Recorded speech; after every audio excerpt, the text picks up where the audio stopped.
Welcome. It's another Thursday. On Thursdays, we wear our Calabria Visa t-shirts to work, and I do usually change into something cuter when I get home from work to give you all the impression that I'm much cooler than I actually am. But I thought, no, why don't I just wear what I actually wear on a regular work day on Thursdays and give you the impression of exactly how cool I actually am. Okay. So I have already read the first and second Animorphs book, and I have the third one ready to go tonight. The first one has a publication date of the 1st of June, 1996.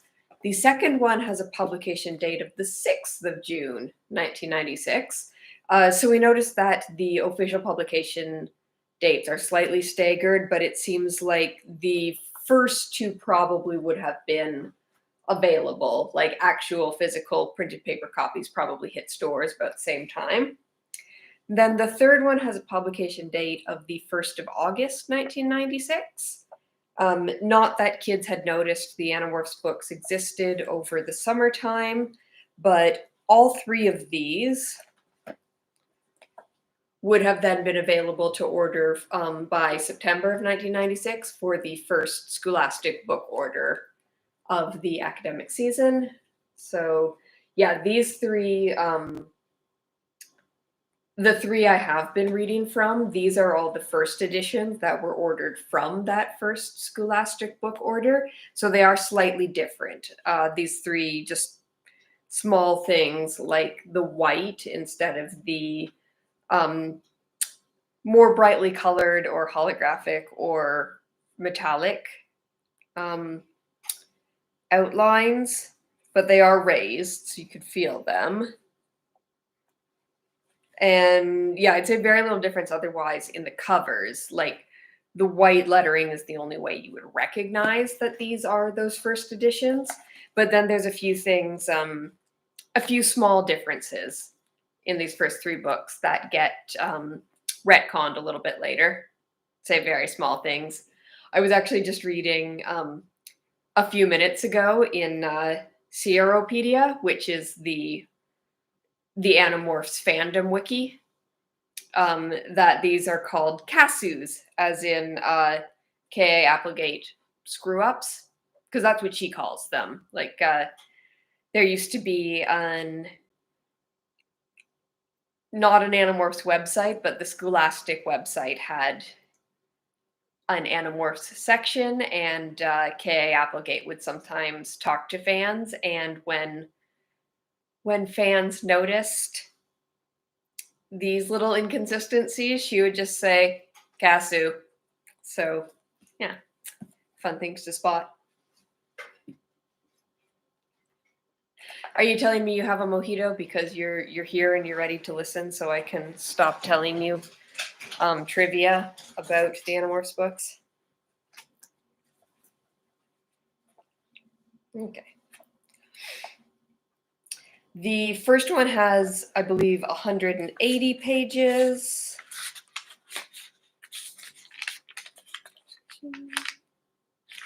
Oh, more than that.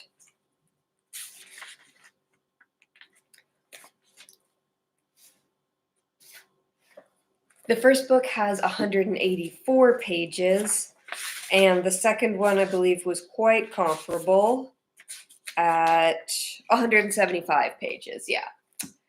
This one is 155 pages, so it's considerably shorter than the first two.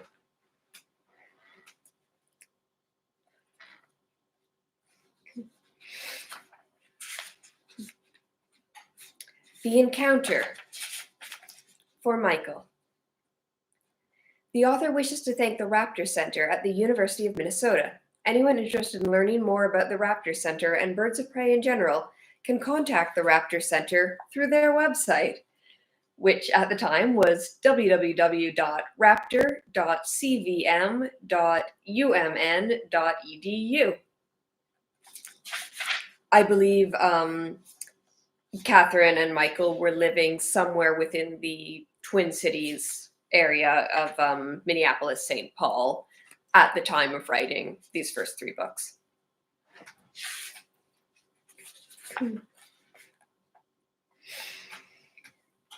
Chapter 1. My name is Tobias, a freak of nature, one of a kind. I won't tell you my last name. I can't tell you my last name, or the name of the city where I live. I want to tell you everything, but I can't give any clues to my true identity or the identity of the others. Everything I will tell you is true. I know it's going to seem unbelievable. Believe it anyway. I am Tobias. I am a normal kid, I guess. Or used to be. I used to do okay in school. Not great. Not bad either. Just okay. I guess I was a dweeb, kind of. Big, but not big enough to keep from getting picked on. I had blonde hair, kind of wild because I could never get it to look right. My eyes were. What color were my eyes? It's only been a few weeks, and already I'm forgetting things about being human. I guess it doesn't matter. Anyway, my eyes now are gold and brown. I have eyes that look fierce and angry all the time. I'm not always fierce or angry, but I look that way. One afternoon, I was riding the thermals, the upswelling hot air. I rode them way up into the sky. The bottoms of low clouds, heavy with moisture, scudded just a few feet above me. I looked down and focused my laser-like eyes, my fierce eyes. I could still read. I hadn't forgotten how to do that.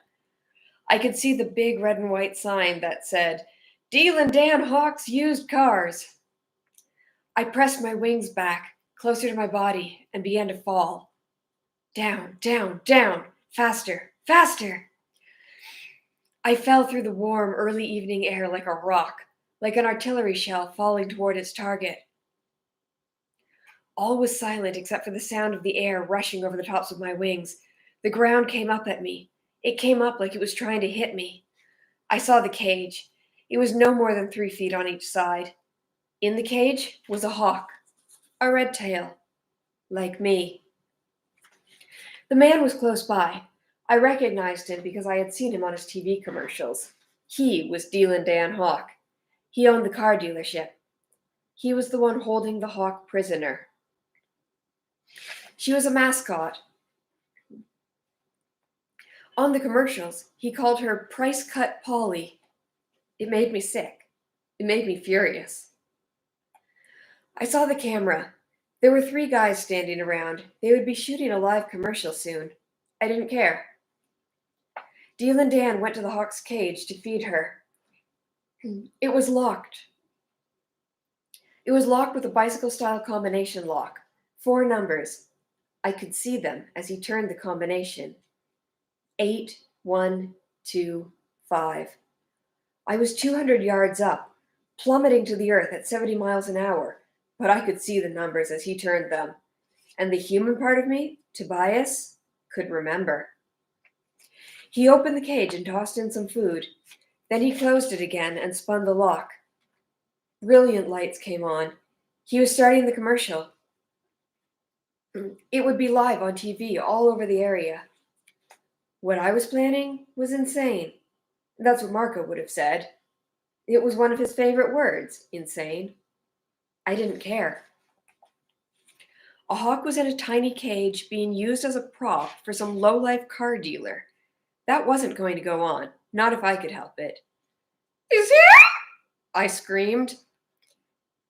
20 feet from the ground, I opened my wings. The strain was terrible. I absorbed most of the momentum and used the rest of it for speed. I shot across the parked cars to the cage. I landed on the bars and grabbed on with my talons. I used the hook of my deadly sharp beak to click the first number into place. Hey, what the? Someone yelled. The bright TV light focused right on me. Well, ladies and gentlemen in TV land, Deal and Dan yapped in surprise. I guess we have a bird trying to break into our Price Cut Polly's cage. Boys, you better shoo him away. Yeah, right. Shoo me, I thought. I clicked the second number. There were people coming for me. I saw a mechanic swinging a long steel wrench, but I wasn't going to leave without freeing this bird. Hawks do not belong in cages. Hawks belong in the sky. But they were all around me. Get him, Earl! Hit the thing! Look out for that beak of his. Maybe he's got rabies. Wham! The mechanic swung the wrench. It barely missed my head. I was dead if I didn't get some help. Fast. Rachel? I cried silently with my mind. Rachel, now would be a good time. Sorry, I missed the first bus. I just got here. Her voice was in my head. We call it thought speak. It's something we can do while we're in morph. I breathed a sigh of relief. Help was on the way.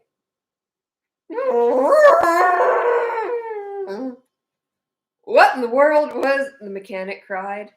I knew what that was. It was Rachel. Pretty, blonde Rachel. Although right at the moment, she wasn't pretty. Impressive, but not pretty. Boom! Crunch!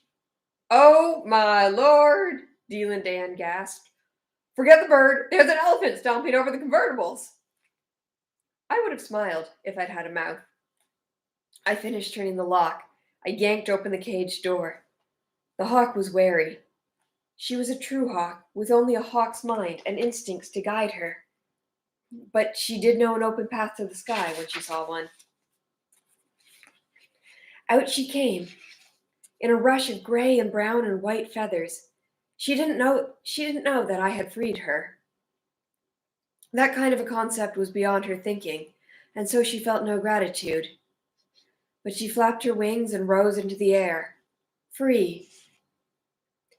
And right then I had the strangest feeling, like I should go with her, like I should be with her. Can we get out of here now? Rachel asked. She was bellowing loudly, tossing her big trunk around and stomping various cars, having a very good time of it by elephant standards.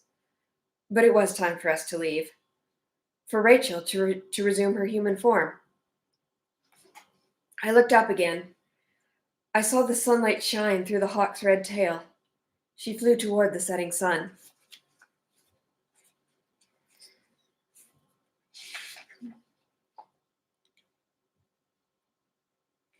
Chapter 2. I hear sirens, I said urgently. I hear them too, Rachel snapped. Sorry. I hear them too, Rachel snapped. I have ears the size of quilts. You think I can't hear them? I'm morphing as fast as I can. I just hope it's real cops, not controllers. We had reached a patch of woods behind Deal and Dan's car dealership. It was really just a few scruffy trees between the car place and a convenience store. I watched from a low branch as Rachel morphed back to human again. If you've never seen someone morph, you have no idea just how incredibly weird it is. When she began, she was a full-grown African elephant, 10 feet tall, and almost twice that from head to tail. She weighed at least 6,000 pounds.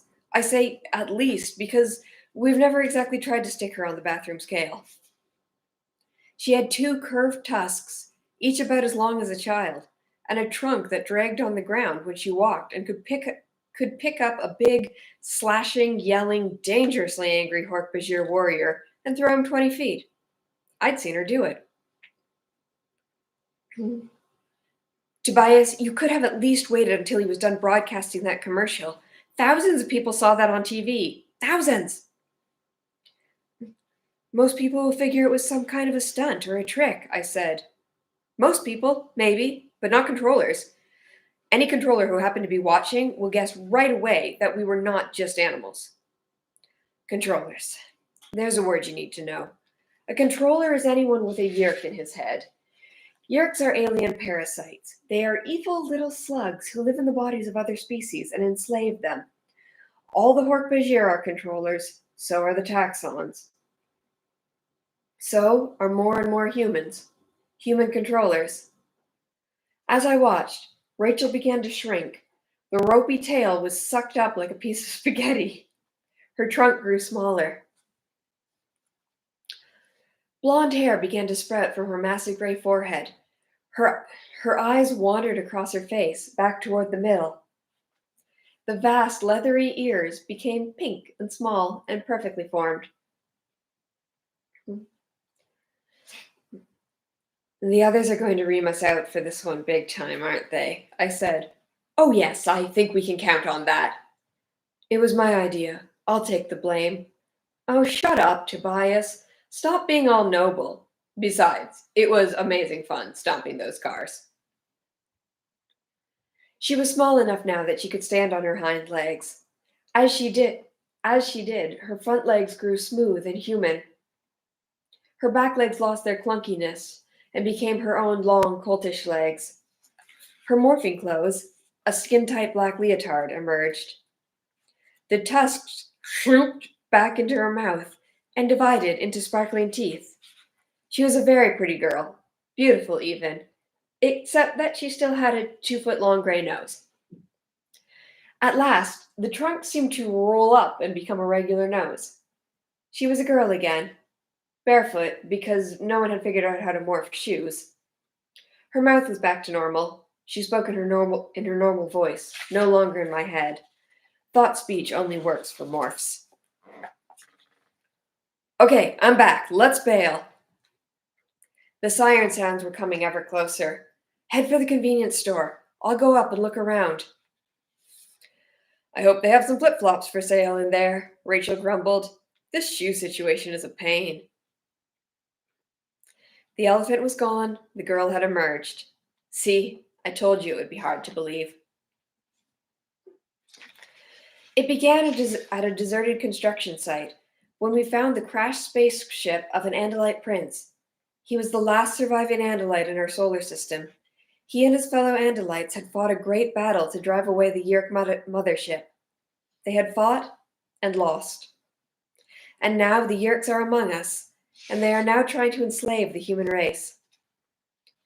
Before he died at the hands of the Yeerk leader, a terrible creature called Visser-3, the Andalite gave us a great gift and a great curse. The gift was the power to morph, to absorb the DNA of any living animal and to become that animal.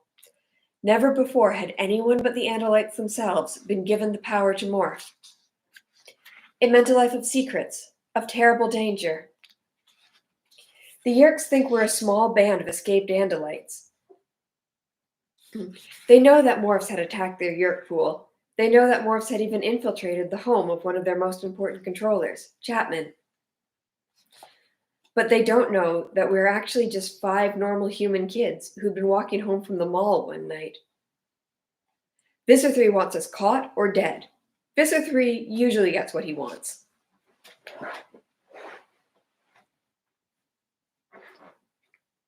But I was glad to fight the Yeerks.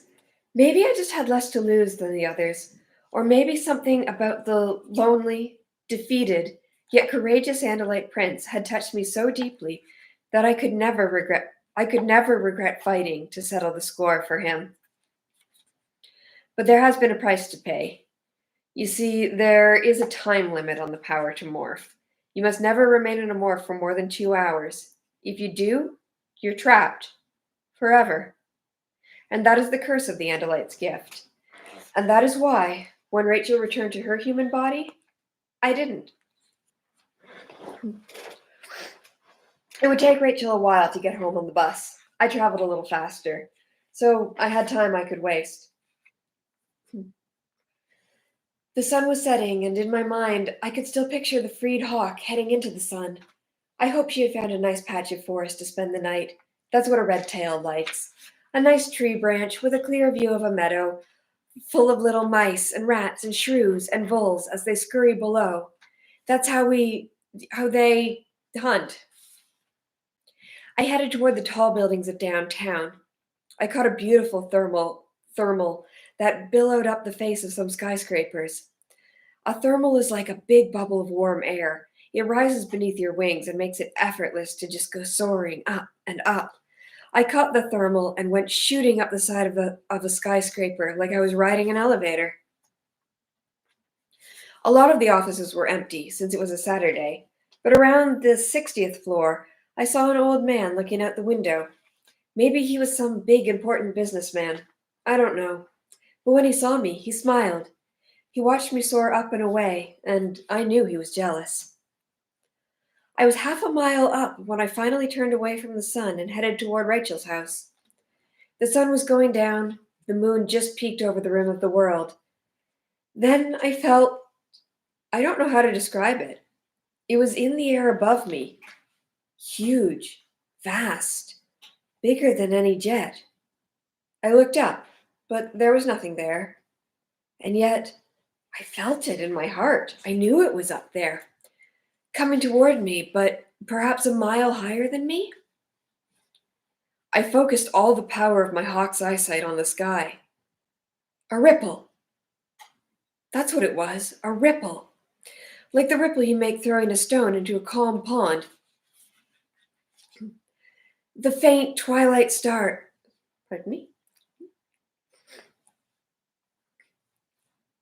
The faint twilight stars flickered as it passed by.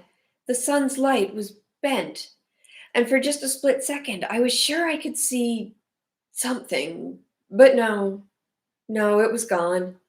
If it had ever really been there. I tried to follow the hole in the sky, but it was moving too fast. I tried to see which way it was going and where it had come from.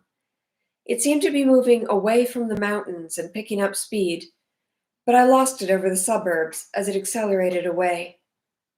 I flew on to Rachel's house. I watched as she got off the bus far below me. The others, Jake, Marco, and Cassie, were all up in her room, waiting for us. I was not surprised. "Hey, Rachel," I said, floating above her. She could only wave up at me. You can hear thought speak when you're human, but you can't make thought speech. "I predict Marco's first words will be, 'Are you insane?'" I told Rachel. Rachel gave me a little wink. Rachel went in through the front door. I flew in an open window. There we were, all together, the five of us, the Animorphs. The other three of us must have seen the commercial and were not at all happy. Marco started the conversation. "Are you insane?" he said. Chapter 3. Marco yelled for a while. Jake made us promise never to do something that stupid again. And Cassie, being Cassie, got everyone to make up and be friends again. "We aren't supposed to be rescuing animals," Marco said. "We're supposed to be rescuing the entire human race from being enslaved by the Yeerks." "I thought you didn't want to save the world, Marco," I pointed out. He scowled at me, but there's no point in scowling at me. With my face, I can outscowl anyone. "You're right," Marco said. But since all of you guys think you have to save the world, and since you're all my friends, more or less, I figure someone has to keep you from being total idiots." Marco is the most reluctant of the Animorphs, although actually he's the one who came up with the word Animorph. And he's been in with us from the start. Marco just thinks we should look out for ourselves and our own families. Marco and I will probably never be very close. He's a typical smart aleck kind of guy. Always confident, always has some funny or sarcastic thing to say. He's short, or at least he's not very tall. I guess girls think he's cute because he has this long brown hair and dark eyes. Jake grinned at Marco. "So you're the one who has to rescue all of us from being idiots." "Boy, if Marco is the sensible one, we're all in serious trouble," Rachel said. Everyone laughed. Jake gave Marco an affectionate punch in the shoulder. "Just the same, it's nice of you to want to save us all. It's almost sweet." Marco made a face and grabbed one of Rachel's pillows to throw at Jake. Marco and Jake are absolute opposites, although they've been buds forever. Jake is a big guy, not football player big, but solid. Jake is one of those people who are natural leaders. If you were ever trapped in a burning building, you would turn to Jake and ask, "What do we do?" And he would have an answer for you too. You can tell he and Rachel are cousins. They're both kind of determined people. I have to get going, Cassie said. I have horses to feed and bird cages to clean. Don't say the word cage around Tobias, Marco said. He'll do some guerrilla commando ninja SWAT team hawk from hell attack on the center, and he'll talk Rachel into stomping your house flat. Everyone laughed because we all knew why Cassie has bird cages. Her father and mother are both veterinarians. Her mom works for the Gardens, which is this huge zoo and amusement park complex.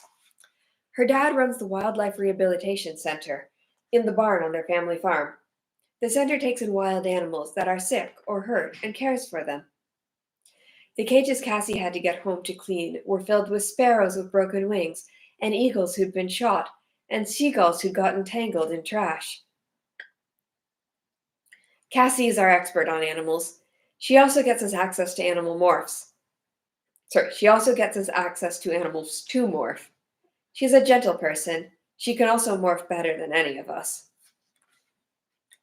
Everyone stood up and started to go. You coming, Tobias? Jake asked me. No, not right away. I think I'll fly around. It's a nice night. Cool, he said. I'll put some food up in your attic for you in case you get home late. I sorry. I'll put some food up in your attic for you in case you get home late. I don't want anything getting at it though. Can you open one of those Rubbermaid things? I saw the way the others kind of looked away when Jake mentioned the attic. They feel sorry for me. I can get it open, I said. Just be careful. Tom. Tom is Jake's big brother. Tom is one of them. Everyone said goodnight. I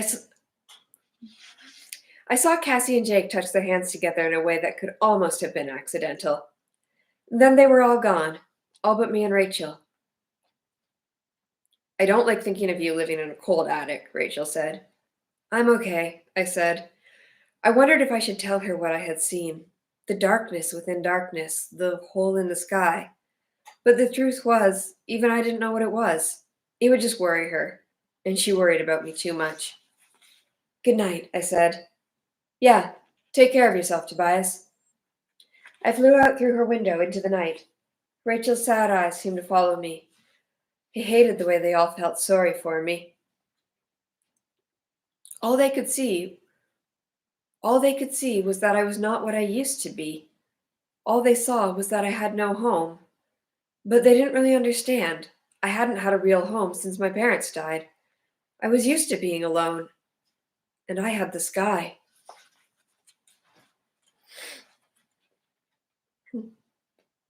Chapter 4. The next day I decided to go back to where I had seen, or not seen, the big thing in the sky. I had a feeling about it. A bad feeling. I flew up over the same area, rising as high as I could on the thermals. Hawks are not quite as good at soaring as eagles or some buzzards are.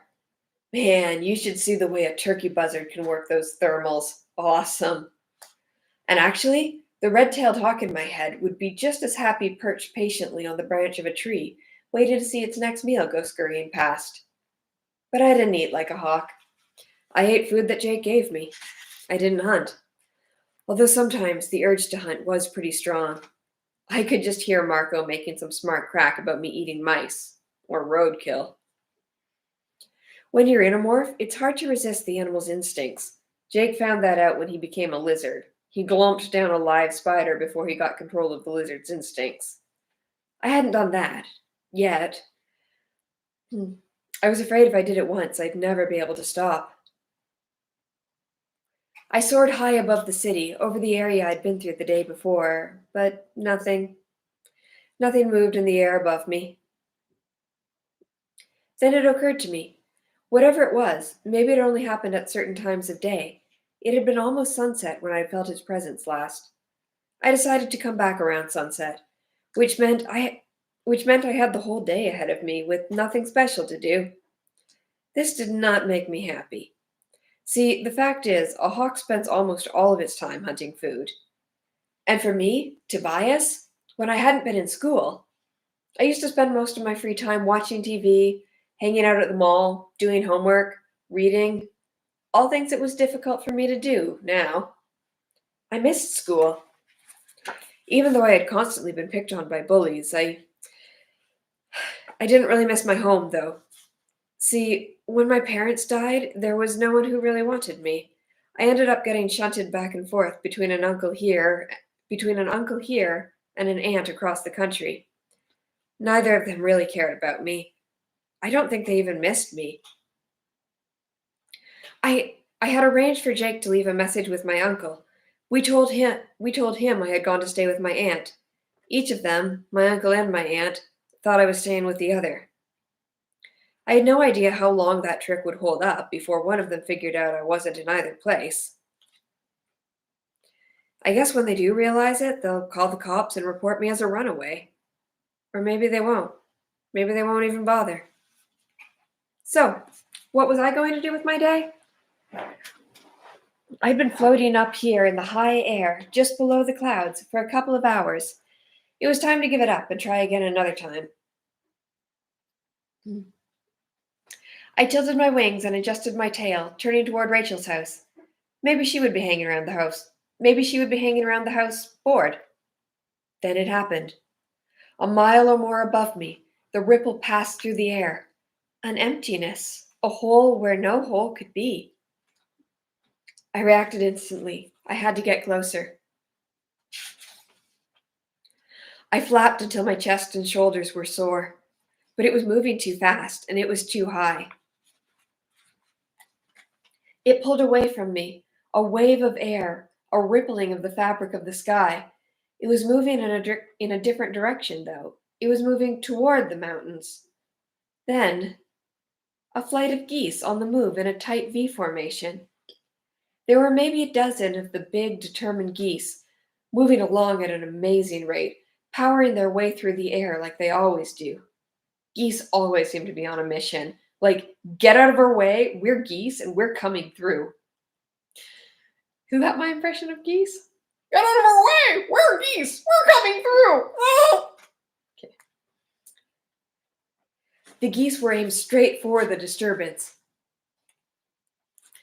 Suddenly, the lead goose folded like it had been hit by a truck. Its wings collapsed, but it did not fall. The crippled goose slid through the air. It slid horizontally, rolling and flopping, like it was passing over the top of a racing train. Most of the other geese suffered the same fate. One or two peeled away in time, but geese are not real agile. The invisible wave smacked into the flight, and the geese were crushed.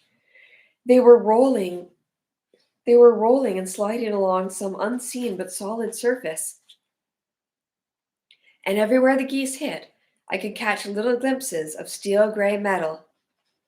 The wave passed by. The geese fell in its wake, dead or crippled.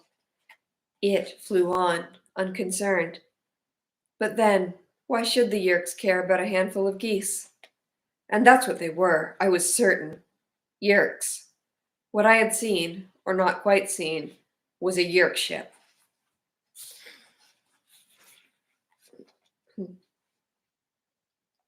Chapter 5. It figures, said Marco thoughtfully. The Yerks would have to have some kind of cloaking ability, like stealth technology, only much better. We were all in Cassie's barn. Her dad was away for the afternoon, and it's one of the few places where I can go and not look out of place. It's a regular old-fashioned barn, but with rows of clean cages and fluorescent lights. There are partitions keeping the birds away from the horses, and more partitions keeping the raccoons and opossums and the occasional coyote away from the skittish horses. The floor of the barn is usually strewn with hoses and buckets and scattered hay. There are charts on each of the cages showing the condition of the animal and what treatment it's getting. It's usually a pretty noisy place, what with various birds chirping or cooing, horses snuffling, and raccoons fussing with their food.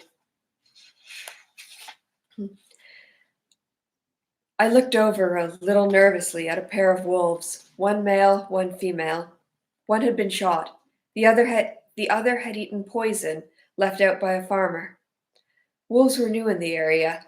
Wildlife experts had brought some back to the nearby forest. Wolves make hawks a little edgy. We were always able to see the Yerk ships, Rachel pointed out. We saw the bug fighters and the blade ship. She was leaning against a cage that housed an injured mourning dove. The dove was watching me suspiciously. Yeah, but every Yerk ship we've ever dealt with has been either on the ground or about to land, Jake said. Maybe the cloaking ability doesn't work when they get that close to land. But if you think about it, Marco is right. They would have to be able to avoid being picked up by radar. Maybe they also have the ability to avoid being seen. It was a Yerk ship. Pardon me, I'm just going to try that little section again because my eyes are uncooperative.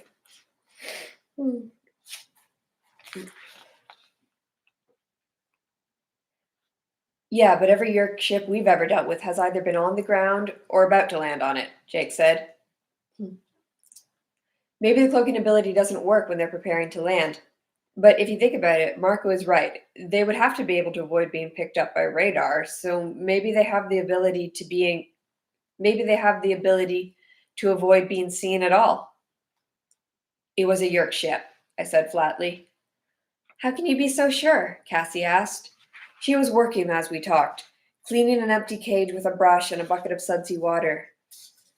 It just was, I said stubbornly. I just got this feeling from it. Also, it seemed huge, far bigger than even the biggest jet. This was huge. More like a real ship, like an ocean liner. The question is, what do we do about it? Jake asked. Of course, I knew he'd already made up his mind to do something, but Jake doesn't like to act.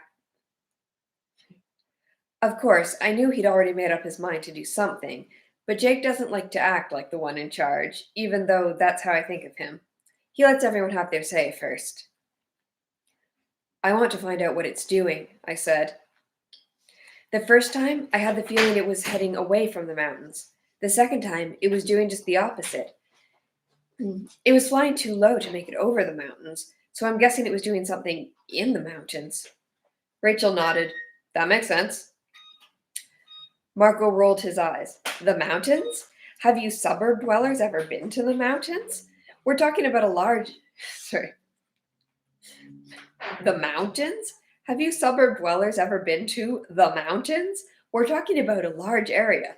No matter how big this ship is, it could hide in 1,000 places in the mountains. Then we'd better start looking right away, Rachel said brightly. Jake looked at Cassie. Cass, what do you think? Cassie shrugged. I halfway feel like we've done enough. We attacked the Yerk pool. We barely got out alive. We infiltrated Chapman's house, and Rachel was captured. Again, we barely got out alive. I guess the question is, how many risks are we going to take? How many more times are we going to barely escape? I could see that Marco was surprised. Suddenly, it sounded like Cassie was on his side. Exactly! Exactly! Just what I've been saying. Why is it our job to get killed? But then Cassie went and blew it all for him. I mean, as far as I'm concerned, I can't just do nothing while people are enslaved by the Yerks, Cassie said. Maybe it's just me. She shrugged. The thing is, I have these powers. She shrugged again. I can't just do nothing. Look, these aren't people we know, Marco argued. These aren't my friends or my family. He shot a guilty look at Jake. And we did everything we could for Tom. So why should I get killed for strangers? We can't stay lucky forever. Don't you people understand that? Sooner or later, we'll slip up. Sooner or later, we'll be standing around here crying because Jake or Rachel or Cassie or Tobias is gone. You know something? Rachel exploded. I'm tired of trying to talk you into this, Marco. You want out? Fine, you're out. Hey, Rachel, You're not just doing this to help save the human race, Marco yelled back. You get off on the danger. That's why you went with Tobias to free that bird. That wasn't about saving the wild. That wasn't about saving the world. That was about rescuing some stupid bird. Marco realized he'd gone too far. He fell silent. The others all looked guiltily at me. Rachel shot Marco a look of pure anger. As of right now, I said, as of today, only one of us has been hurt. Me. But I'm not going to give up. I'm not anyone's leader. But what I am going to do is go to the mountains tomorrow morning. What the rest of you do is your business. I'll be with you, Rachel said instantly. Cassie nodded. Jake made a wry smile. You say you're not a leader, but I'll go with you. Marco shook his head. No, he said. Your choice, Rachel said. That's not what I meant, Marco said angrily. I meant no, not in the morning. Tomorrow's a school day. If all of us skip school on the same day, and later there's some trouble with the Yerks, don't you think Chapman might put two and two together? Jake raised an eyebrow. Marco's right. After school. He looked at the others and nodded. It bothered me that Marco was right, but he was. Marco might be a pain in the butt, but he's a very smart guy. It worried me a little. It made me wonder, was he right about other things as well? How many risks could we take before we lost? How long until the five of us were four, or two, or none?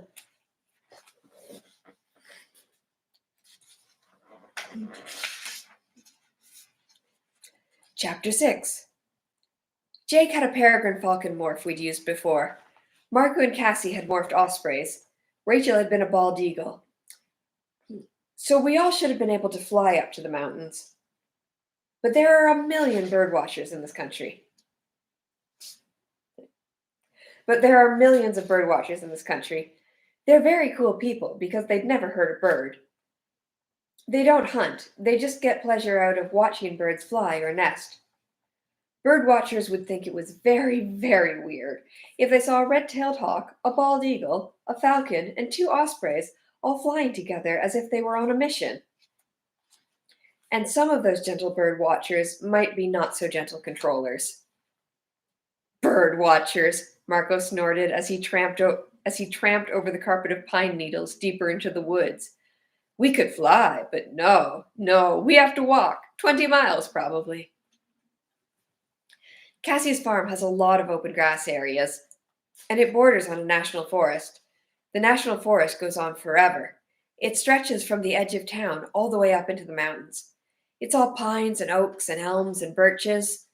Wilderness, really. Thousands of square acres of it. Oh, come on, Marco, Cassie chided gently. It's an opportunity to try out a new morph. Yeah, Jake chided. Instead of being home doing math homework, you get to turn into a wolf. Are you going to tell me you'd rather be doing equations? Let's see, Marco considered. Math? Or becoming a wolf and going off to find aliens? Maybe I should ask the school counselor what she thinks. It's such a common problem. I'm sure she'd have some good advice. Since it wasn't a good idea for us all to travel to the mountains as birds, the others needed a morph that could travel far and fast through woods, and there were the two injured wolves in Cassie's barn. Jake stopped, looked around, and announced, "This is good." We were a few hundred yards into the woods. I came to rest on a low branch of a huge oak tree. The hawk in me took note of a squirrel a few branches up. He started chittering and shrieking his little squirrel warning, "Danger! Danger! Hawk! Hawk!" I gave him a look. He twitched, stuck the acorn he was holding into his cheek, and took off at full speed. What I don't get is why I have to be a girl wolf, Marco grumbled.